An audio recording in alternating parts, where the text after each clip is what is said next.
This is Jeremy Wentworth-Stanley. I'm the fellow who has a hyphen in my name. The hyphen is silent, but I am anything but that. Today, one of the most important messages, one of the most important discussions we've ever had. And this is a discussion that is taking place between Jeremy Wentworth-Stanley, the voice of Respectonomics, and my co-host, Sarah Benton. And for the benefit of everybody, it is good morning here in Canada. Good morning, Sarah. Good morning, Jeremy. Good morning, everybody. And good morning, everybody. This is a very serious message. And before we get on a conversation, and before we get into it, I want to make a point. This is something that crosses all sections of the working population. And by that, I mean, whether you're an employer, whether you're an employee, whether you're a director, whatever your role is in the corporation, listen up. This is for you. Because there is an element here that has arisen in the last few years, which most of us are anecdotally very familiar with, and I think there's probably great statistical evidence as well, and that is the lack of service. That you buy a product and you have no recourse when you find out that it's missing a nut or a bolt. When you Right. have a lousy meal and you wonder how you're going to get something straightened out on it, you can't. You're told things like, well, everybody else liked it. And what I'm getting at is, I just want to emphasize that, and there's almost an element of hypocrisy here. And I'm throwing down the gauntlet. The issue is that every business talks about service. They talk about it as being the be-all and the end-all. It's the beginning of the sale, it's the end of the sale, and they talk about service. And yet you and I, as proverbial customers of the world, know that service has deteriorated significantly in the last, 10 years. And we will give each other Right. numerous reasons for it. You can blame the internet, you can blame schooling, you can blame parents, you can blame everybody on the planet. What we want to do this morning is to examine the whole quality of service from a business point of view and to find out what is it we can do that is going to bring service back to where it ought to be. And does that sound fair to you? It sounds excellent. Okay, because that's where I think we need to go with this. And when people are listening to this message, when you hear it, and when I pray you believe it, make sure that it gets passed around. Pass it up the rank, down the rank, across the ranks. Share it in your families, share it in your communities, your service clubs, your faith organizations, wherever you may be, because this issue of service has a far-reaching tentacle than most of us are even thinking about. We become so Right. inured to it. You know, you go in and you expect bad service. I mean, that's how bad it's got. And Yes, you almost anticipate it, right? yeah. And when you get good service, you go, wow. I'll give you one example of this. On Saturday, the family went to the MIFA tank range. They were having an open house. So you got to see all these big tanks and firing ranges, and they even had an exhibition on falconry. It was a really, really cool exhibition. But what really made Right. it cool is I'm guesstimating there were 300 or 400 soldiers involved in the whole process, between helping Mm. people park to guiding people and so on. And what really, really made the day was the friendliness, the efficiency, and the competence of the soldiers. They got it right. And I hope anybody Very in the nice. military is listening to this and will send it to the colonel of the MIFA tank range and say, wow, you do a fantastic job. And it's a job that we should all imitate. Those soldiers they were friendly. There was no sense of rank. There was no sense of coercion. There was no sense of anything except drawing alongside. And it's drawing Mm. alongside that we are going to emphasize today. In the Right. business protocol, you and I have, as business people and been around the block, we know that the system is fundamentally hierarchical. There's a top and there's a bottom, and somehow you fit in the middle. And Right. your sort of marching orders, if we're going to use military connection, your marching orders are you take your orders from above and you transmit those orders to those below you. That's Right. pretty much the formula. And in a social sense, it is absolutely useless. It doesn't allow for growth. It doesn't allow for continuity of communication or discussion. And it doesn't allow for very much variation. Variation means, in other words, where you and I will take an initiative and try something rather different. So, Okay. if you look at the formula of an organization, what we're coming to, and really the crucial point is that the vertical hierarchy doesn't work. The lateral Hmm. concept does work. And by lateral, what I mean is drawing alongside another individual. If you look Okay. at a parent and a child, and particularly a small child, what is it that you typically see the parent do? Is the parent behind the child or ahead of the child? Neither. Yes, they're beside. He is by the side, holding hands, and it is, in fact, and I think all of us would agree from a family social point of view, we would agree it's a beautiful sight of watching the parent and the child walking side by side. When you see lovers walking along side by side, it is a beautiful sight. You get huge poems written about it in Paris and things like that. So just recognizing that there's a sort of a beauty and a gracefulness about this business of walking alongside somebody, why don't we practice that in the business world? Why don't we see what might Mm. happen? And what we've developed is a graph. And it's, I would call it, I suppose, a pictogram. And Okay. it will be on the, what you call it, on the website, Yeah. because it's a message that is very two lines and a pencil. You know how you do stick fingers or what do you call them? Stick pictures of people? Stick figures. Yes. Well, we're going Yes. to do one of this for the corporation. And it doesn't matter whether your name is General Motors or if you're the local bakery. It still applies. The principle is universal, it's democratic, and it embraces everybody of every walk of life. And the graph is, How do you impart that principle? I'm sorry? How do you impart that principle? Well, this is what we're going to do. You take the Hmm. chart, just take one look at this chart, and now you have to be a little, what's the word, imaginative, because obviously we're doing this in voice rather than in Sure. picture. But what it's called, first of all, it's called the Living Guide to Service. Let's be very clear on it. If you look up any corporation's manifesto, mission statement, I think you call it, and then what else they call it, statement of intent and all that stuff. Yes, or vision statement. Yes. Yeah. Yeah. Every single one says we are in the business of service. I've never heard one say that he's not or she's not. Right. Have you? No, No, it's usually the common underlying theme for it's a sure. common one, and it's absolute pablum. It just comes pouring out, and it's got sort of marshmallows written all over it. We're in the business of service. Service is our calling. Well, if that's true, let's take this logically for a second. If you're asking me as an employee to apply service to our customer base, yes? Mhm. If you're going Yes. to do that, then pray, how am I being serviced by the company?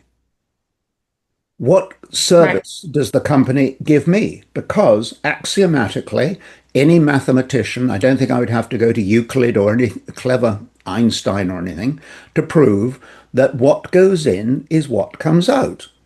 Isn't that set of Right. computers, the garbage in, garbage out? Isn't that what Yes. the old statement? Well, here we have this element of service.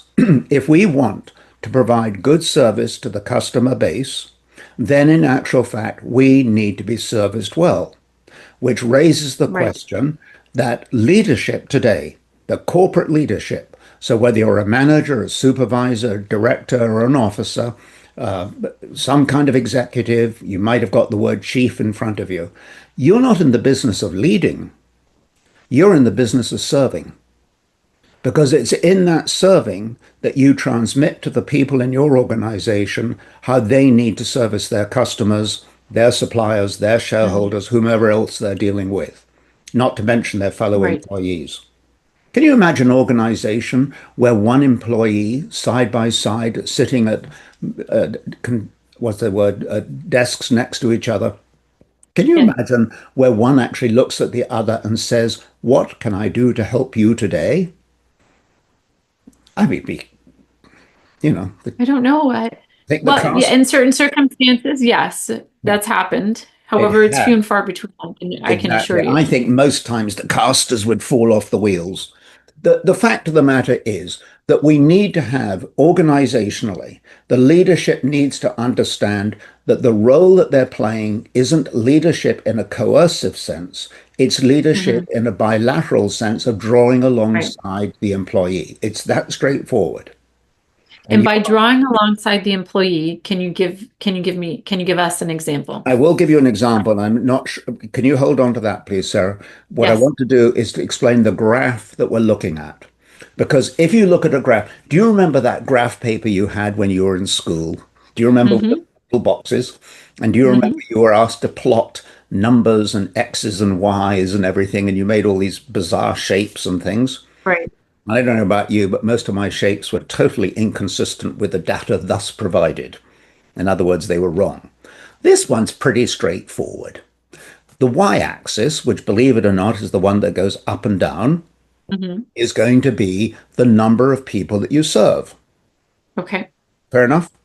So Fair we enough. know that, in your case, in your kind of business, you probably serve, 45 people a month or whatever the number is. And this is very, very personal. You work out what is your market, how many people are you serving. So that's your y-axis. Right. And the axis, the x-axis, this is the one that goes across the bottom of the page. We okay? Yes. Okay so far? The y goes up, the x goes across. And the x that goes across is called the index of service. And Okay. the reason the index of service is thus named is if you pick up any kind of book, do you know how often it says at the back it has an index? Have you ever noticed that? I mean, not a novel necessarily, but if Right. it's some sort of business book or whatever, it has an index at the back. And I don't know if you've noticed, but when you look up the index, it's got rafts and rafts of subjects. You know, Mhm. and there's Yeah. one that appeals to you that you want to look at, and it's on page, 322 or something. But that's what the index does. It takes you to the subject you want. The point of Right. the index is there's no one subject that makes up the index. The index of service is made up of many, many components, and each and every one of us has to decide what are the components of the service that we offer, whether it's friendliness, whether it's talent, whether it's wisdom, whether it's experience, whether it's skill, whether it's drawing alongside the customer. Heavens to Betsy, draw alongside a customer. What a novel experience. Right. Yeah. So what I'm getting at is the bottom line is your index of service.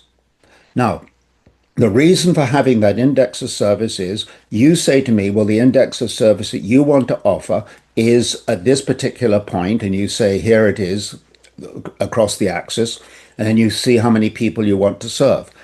And the reason we do that is think of every business that starts examining the market and examining how it's going to serve that market.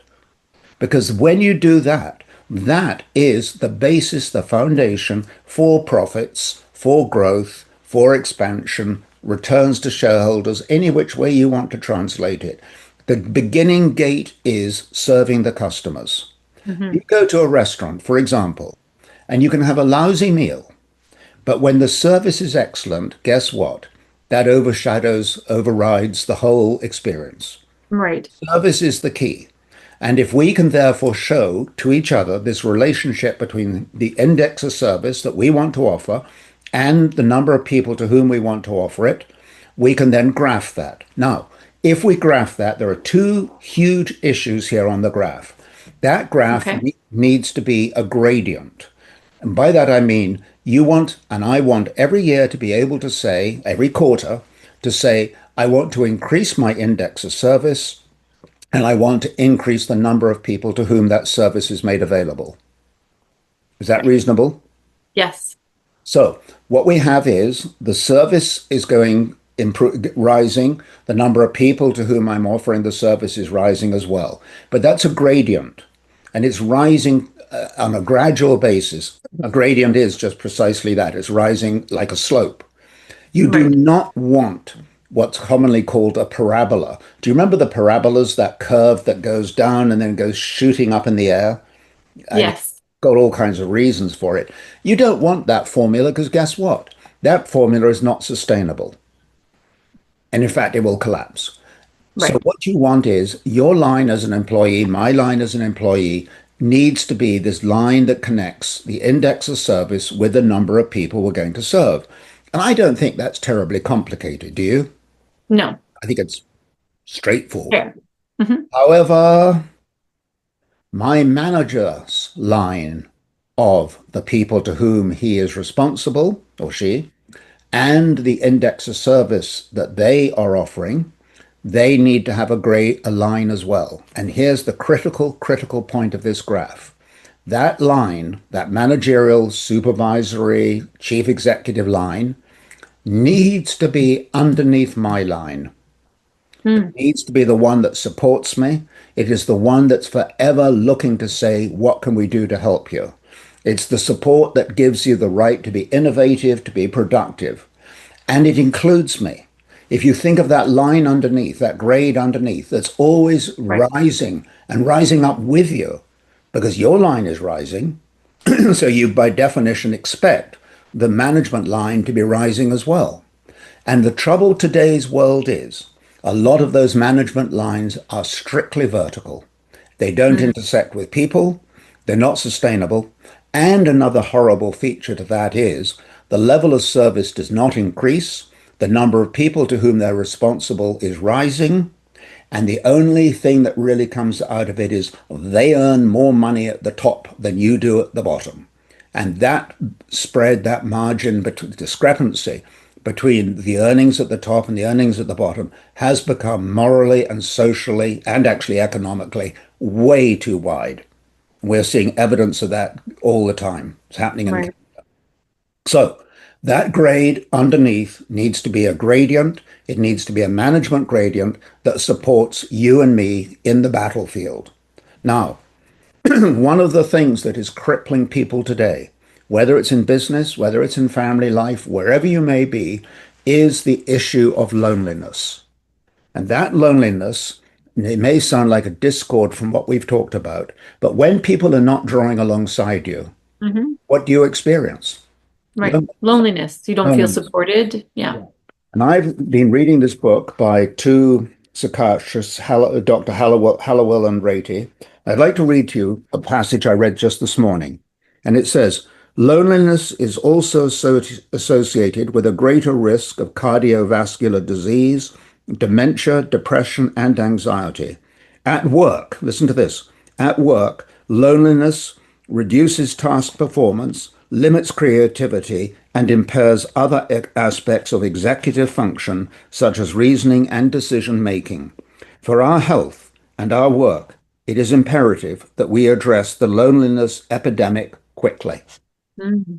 I don't think we can make a clearer case that the service quotient that we need is one Right. where the manager, the director, whatever you call that individual, is drawing alongside. Not only drawing alongside, but is coming from an underneath position, not in a subservient way, but in a sense of serving the needs of that individual who is trying to increase the number of people they work with and increase the quality of the index of service. Right. And you had said a moment ago, and I think I'm going to try and answer your question now, but before I answer that question, do you have any other thoughts on what we're talking about? No, I think I'm there with you. Okay. I mean, you're quite able to say no, Jeremy. No, no, no, no. Oh, I know I'm always willing and able to do that. Yeah, I know you are. One day I'll send you a check. But anyway, here's the truth. We need, and I want to answer your question. If we agree philosophically that we need to be in the business of servant leadership, how do we do it? I think Hmm. that's your question. I'm putting it rather Yes. coarsely. How does respectonomics help do that? Respectonomics, the key to respectonomics, as we've said a zillion times, is restoring dignity. Yes. And I cannot think of a finer way of dignifying another human being than drawing alongside. Not going on top of, not going at, but just the whole concept of dignifying the other individual. The process, this living, what I call this living guide to service, Mhm. this graph, I think is one that expresses dignity. It's a dignity of recognizing the needs of somebody else and asking, what can we do about it? The somebody else may be your own employee, the somebody else may be your customer, it might be your shareholder. Doesn't matter. The fact of the matter is, we are trying to dignify the needs of somebody else. Number one. Right. The second part is then how do we do that?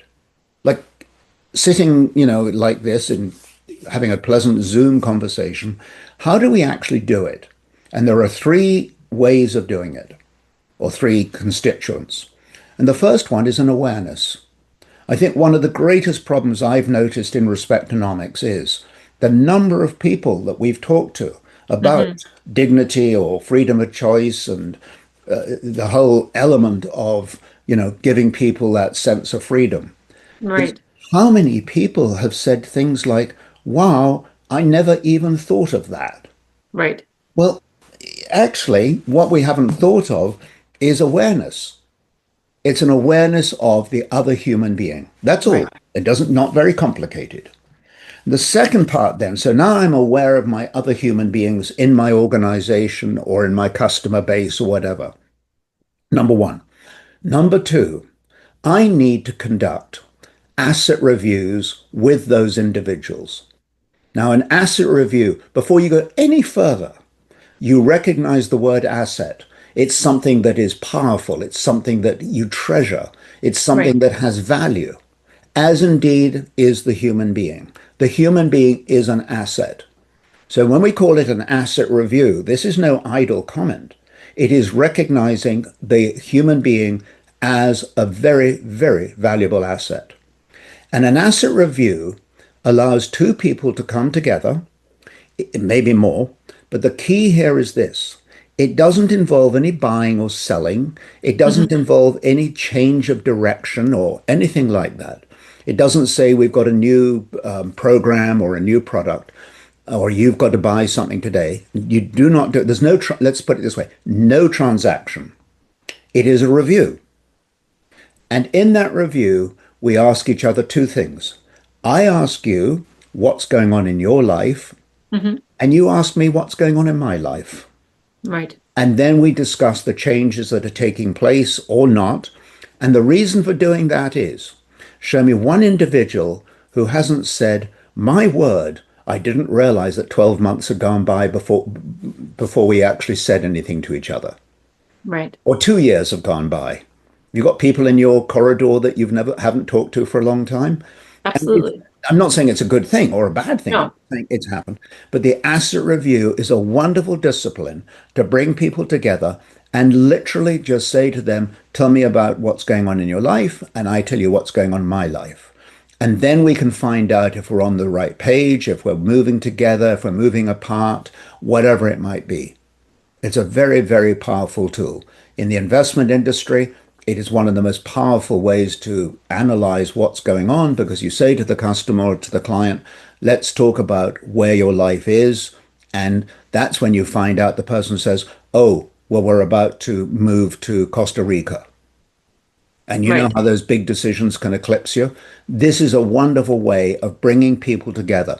You talk about being side by side, the asset review does precisely that. And it doesn't put one above or below the other. It allows, it's like railway tracks. You Right. and you have those sleepers in between. It draws you together. Very powerful. The third Amazing. thing is, Sarah, and this one amazes me.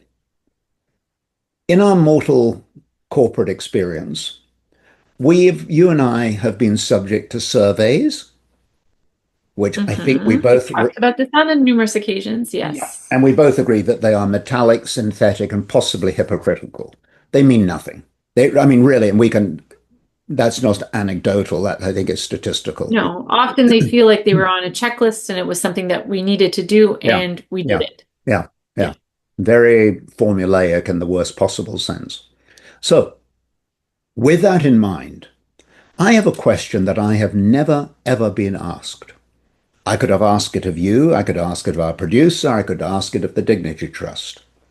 And the question is, and by the way, it is a question that needs to have as a preface to it a degree of confidence and trust in one another, Hmm. which of course is one of the, to me, is one of the necessities of leadership, that you develop Right. that trust and confidence. So once you've Absolutely. got that, you have the right to ask one question, which is, how do you feel about our relationship? That's not, doesn't have any nasty, what would you call it, innuendo to it. It's Hmm. literally to do with the fact that you and I operate in this corridor of respectonomics. We work together very well and so on. And a question I should always be able to ask you, and you should always be able to ask me, is how do you feel about our business relationship? How do you feel about the relationship that we've put together? And I happen to know the answer because we've talked about it often enough. I happen to know we're Right. used to the same thing. But when did, and I'll ask this question, I'm throwing the gauntlet down to the CEO, when did you, Mr. CEO or Mrs. CEO or Miss CEO, I can never get the names right, but when did the CEO, you, go to the employee, go to one of your people or your directors and say, how do you feel about our relationship? Probably doesn't happen at all. It doesn't, but think of what's in that question. The how is open-ended. The relationship is the cornerstone to how we develop new products and new information, new markets, new everything. Without the relationship, the business folds. It's Right. that straightforward. So if you want to have a relationship, I think it's a jolly good idea to be able to examine the relationship and put it on the table. I'll conclude, in the brokerage business, securities business, you had a meeting with your clients and you talked about their portfolios and everything. And when they left, or as they were leaving your office, you would ask them one question. How do you feel about your portfolio? Mm. And you'd be amazed at the answers that came out. I don't mean they were sort of, it's lousy or it's wonderful. You could get that. But what you more typically got was answers like, well, we're quite comfortable, but we would like A, B, and C. It might be Right. contact, more written information, whatever. But the point of the matter is, when we ask people about our relationships, it allows the people to come forward and say, this is something that's on my mind. Right. And it's not controversial, it's not No, it's an contrarian. opportunity for creating an opportunity for Absolutely. conversation. Yeah. Yeah. So if I could summarize, please. Drawing alongside is the critical issue that corporate leaders now need to engage in. We're dealing in a world where people are lonely, where people feel very mistrusted, where people feel very captive, very incarcerated. They feel very, as I've said, lonely. This is the time to draw alongside. In order to draw alongside, you have to draw alongside almost from underneath. In other words, you're in the business of supporting your employee, either in terms of the number of employees you're going to look after or in terms of the index of service, the quality of service you're going Right. to offer. Then, in order to do that, you draw alongside, be aware of it.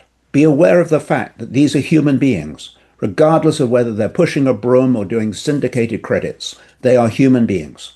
And we need to draw alongside those individuals. It's an awareness issue.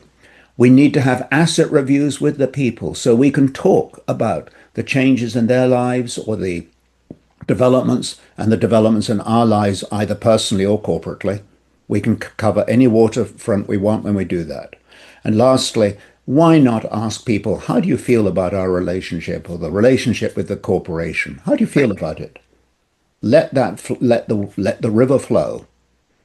This is an important message, and I think it needs to be shared properly, accurately, and consistently right across the board in all business entities. Excellent. I rest my case, Sarah. Thank you, Jeremy. Thank you, Sarah.